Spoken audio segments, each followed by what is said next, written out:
My man Typo, let's take it away. All right, so this is DDD versus Ripple.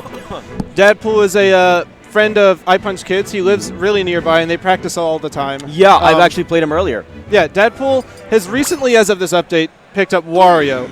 But obviously, if he's going to be fighting a DDD, his old main, and still like current kind of co-main, Lucario would be the best bet.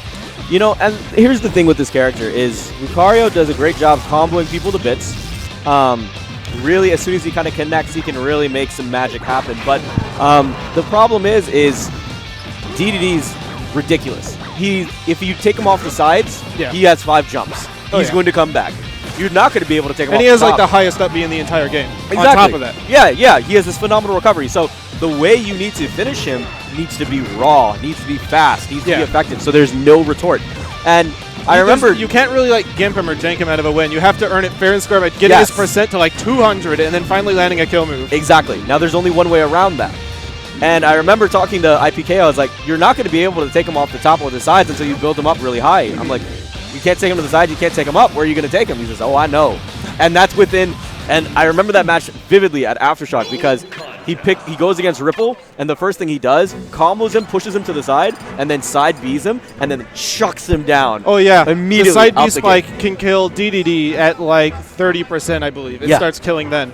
It's incredible. It's really strong. And usually DDD is pretty good at surviving spikes. Like if you take him to a low ceiling stage like Fountain, he can survive Marth's Dare until like around 90%. It's insane. Yeah. But Lucario's side B spike is incredibly powerful as a spike. So this matchup is usually considered one of DDD's worst matchups, but he still has some things that he can do to win. Yeah. Gimping, obviously, that's what he can the try to do. option. Yeah. And he is one of the few characters that can legitimately grab Lucario out of his shield pressure because he has such far reach. It's the farthest reach, and it's one of the faster grabs in the game too. Yeah, it's the standard like fast frame 7 grab with the longest reach of a non-tether, I believe. It's pretty ridiculous, and now you add distance on top, and you can jump back out there on top of there and just nair him out of the chance, because you see Lucario has to charge a little bit before he swings into that recovery. One thing that makes this matchup tough, especially for Ripple, as a big Waddle Dee user, is that Lucario can gain aura charge off of attacking them. Yes, that's correct. Actually, can he still? Yeah. I believe it still has. I thought he has to hit a player now this time around. No, he can still hit Waddle Dees to get their It's just no longer cashes in on shield. It has to be an actual hit. It's just shield, no longer builds aura. Yeah. Ripple is really big on Waddle Dees, and that's a big part of his neutral game. Yeah. But he really has to cut back on this now, which takes him out of his comfort zone. Yeah. The side B super, not only in the air is an incredible spike, but it's a great kill move. You could expect it to kill starting at around like 100% on a lot of characters. But the reason why is you also have to manage your resources to make sure you're able to do so. You have to have aura if you're going to pump the side B to begin with when you're on stage. And one of the best ways I've found, if you want to get rid of a Lucario player's aura, is just to knock him off stage and spook him. Yeah. Getting him to burn it during his recovery is probably the most reliable way of getting him to burn his target. Actually, however, the thing is that you can't do air dodge out of up B anymore. Yeah. That's something that IPK has adjusted to by recovering high with up B above the ledge and then canceling it going into a down B to sort of make his way into center stage. That makes sense. Now, granted, folks, the invulnerability that comes to the action after the down B has been removed. So once you cancel it, you are completely vulnerable. So you have to choose your timings a lot more wisely now. And so while we've been talking, I mean, the DDD putting in the work, taking them to these high percentages that we're talking about, and then finally putting in the ceiling blows, doing great use of nairs and fairs and bears, stringing them all together. The arrow damage. One thing, despite Waddle Dees usually being a bad idea, and this applies to the Ivysaur matchup as well, is you can use them to bait a lot. This is something I've actually fought DDD in tournament in this matchup and won a lot of the time by using Waddle Dees. And I'll throw them out, DDD will come up and he'll attack the Waddle Dee, and I'll just like catch him with a fair and smack him away. Yeah. Like, it's fine sometimes if he just gains charge off of it forever, because even if he has all the charge, he's somehow, his instinct as a player will not let him ignore it. He'll come towards the Waddle Dee, and you can try to capitalize off of that. Yeah, conditioning and training definitely helps. So, right now, DDD's playing it patient. He should. Yeah, as you should whenever you're in the life lead. You are not indebted to do anything. You should just play for safe hits and safe damage. Yeah. DDD plays a lot off of his opponent's failures and mistakes, getting a lot of shield grabs and punishing bad spacing really well. So because of this, DDD doesn't really have an easy time approaching, and if you're a character that is fast or has a good projectile, you can afford to sort of try to camp DDD out, it's usually worth it. He's not very good at winning the camping wars because his projectile is not only really slow, but like Waddle Dees, for example, do only 4%. Yeah. So it's not that terrible if you get hit by it. But Ripple, on this other end, really doing his best to hold on to this stock. Yeah, I think he should be avoiding using down throw quite as much, and considering his deficit, just try to get Guaranteed. DDD off stage. Yeah, it should go. You should go for the guaranteed stuff right now. Your mentality should be, I'm willing to use this disjoint, box you into the corner, and then just chuck you off stage. Right. You know, or even if your back is to the wall, focus on the back throw. You have this amazing aerial game down there. Oh my goodness, but you have a better mallet. Jeez. Taking him off the top, clubbing him. Yeah, DDD's up smash received a change in this update in that it comes out 3 frames sooner because it was before a bit too slow to make good use out of. Right. So it's a little bit quicker. That 3 frames of startup has been transferred to the end lag, and it's a little bit weaker to help compensate. So it's actually a pretty useful tool if you start to learn how to use it. Yeah. It has a huge sweeping range. It's really good at punishing people who try to recover high or from the ledge do a jump.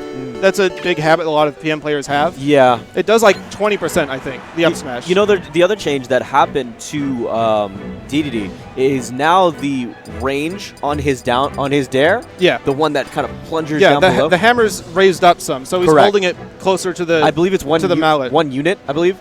Or it was like 1.2. It was something like that. So it feels small, but like it really helps with a lot of characters. A lot of characters were only barely like not able to beat him from above. And I mean, characters that have disjoints like Link beat it clean a lot of the time too. I remember talking to Ripple about that. So he has to find uses. It goes into the story of he has difficulties being above characters now more than ever. So it's really important for Ripple to maintain the ground, maintain the control here, and chuck everyone above him. Yeah, DDD may have a bunch of jumps, but the correct way, I believe, to punish DDD who's in the air is to make use of his pretty poor air mobility and just catch him where he lands, because he's got to come down sometime. And this stage, FD, is one of Ripple's favorite stages. I believe his trio of favorite stages is like Dreamland, FD, and Delfino's Secret. If you ban 2 of them, he'll go to the other one. Okay. Almost always. I believe he went this against I Punch Kids, and he may have won that game in particular. That is going to be the finisher there. That down tilt, nothing fancy. Yeah. Boxed him out, pushed him further out, further than he could, Dadpool could use with the up B to recover back onto the stage. But he's wasting no time. Dadpool trying to see if he can build percentage. Or, excuse me, look for the finish on Ripple. Ripple's sitting at 152. Now, getting him off stage. That is going to be it. Get him. There we go. He's done. Triple fair. Takes it. He's still sitting at 152. He knows that Dadpool wants fair or nair, or he wants a side B to finish him off. Oh, yeah. So one thing about Dadpool, unfortunately, is that he gets tournament nerves a lot. There's a lot of times when he can choke up. So the crowd's starting to get a little loud. Hopefully he can ignore that and play the neutral really safe and just, get that aura charge in. His main obstacle right now is he needs to figure out how he's going to handle Ripple's Waddle Dees. Yeah. On a stage like this where there's no low platforms like Battlefield, he's going to be using Waddle Dees a lot. He'll retreat, throw one out, and if it hits, he will definitely convert off it. Back throw? Yep. He has positioning. Is he going to go for another fair? Holds to the stage. All right, Dadpool makes it out, misses the punish. Both players acting a little clumsy there. Yeah, they're not finding each other. They're in a dark room, and they don't see anything. Yeah. Ooh, and a fair. 3 stocks to 1. DDD is an incredibly difficult character to pull a comeback against, namely because his survivability. He's so hard, he's so hard to just gimp and take cheap stocks from. Yeah, because he has he has multiple hops. He has a ridiculously high up B. Yeah. I mean, you just aren't able to kill this character. You have to It's a war of attrition. It is. And so far, Ripple is winning it. Yeah.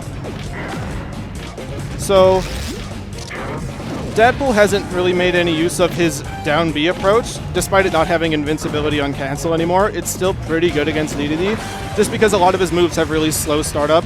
All of his aerials have pretty slow startup because of his long jump squat. So you can really catch a DDD off guard if you use down B well. Ooh. All right, there we go. That's going to be the Tatsu to take that second stock. Yep. So Ripple right now, he's just thinking, I want to build percentage as safely as possible, Right. and whenever I get the chance to finish him, I'll do it. If the opportunity doesn't present itself, I'm not going to force myself to create one. Yeah. It's just wait for the punish. Using the disjoints and finding another punish. No tech zone. Takes him off the top. Yeah. Deadpool was doing survival DI on DDD's down throw almost every time that match, and Ripple started to realize it and make use of it. I think his last 2 kills were because of that. Okay. That one was. The down throw to down smash is not something that should usually happen. Against DDD's down throw, you'll want to DI down and away from DDD. Down and away. Marth. Yeah. Which is scary because he has the mix-up of doing a forward throw instead. And if you DI that down and away, it's really bad. It puts you in a pretty bad position considering how good DDD is at punishing you off stage. Are we gonna see he's a switching to swap? Wario. Yeah. All right. I don't agree with this. You don't? No. Why is that? Well, because I'm not too experienced in the DDD versus Wario matchup, but I know that Lucario has got to be a better matchup against DDD than this. Because you can build percentages so much easier. Maybe I'm thinking, maybe Deadpool is thinking there's ways that he can finish him off early. Oh my God, never got mind. the meteor. Wow. That's something you don't usually see because it's a very hard move to hit. The meteor is active after impact with the ground. Yeah, that lingering hitbox. Yeah, and only lingers for a little bit too. So he obviously chose Wario because he felt really helpless on FD, which I can understand. That's one of Ripple's favorite levels, but on a stage like, I don't know, this wouldn't be particularly good for Lucario, but there had to have been better stages.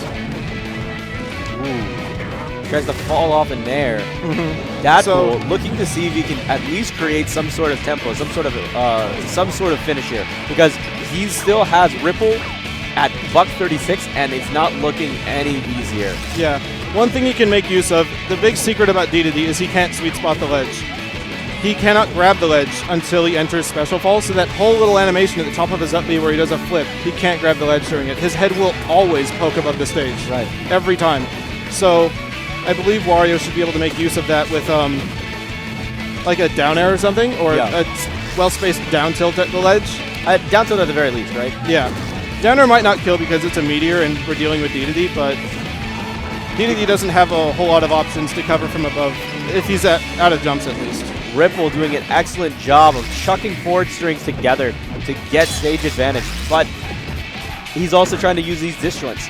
I feel like he's doing a good job chucking those Waddle Dees out there, trying to cover up options for Deadpool to advance back onto the stage.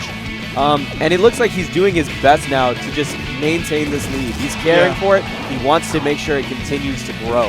Yeah, Ripple could just play it patient now and get a bunch of percents over the course of his next stock, 2 stocks and a half, and should just have this victory secured. Unless he air dodges. If he does that, then anything's possible. If he just starts throwing away stocks, then it's anybody's game. Yeah, I mean, we take those, and now that he's done that, Deadpool really needs to make use of it. He needs to take that. He needs to take that SD to the bank. Oh, that was really good to stall it out. Ooh. To wait out the invincibility. Deadpool looking really crisp here. All right. Follows through. Yeah, Deadpool is still doing survival DI anytime he's grabbed near the ledge, which helped him there because it was a forward throw, but... He's done. Oh, He's just right barely. off the top. All right. Good games to both players. Yeah, big There's shout a lot to learn from that set, I think. Yeah, I mean, from both sides, figuring out how to deal and how to cope. But there was a lot of mistakes throughout the way.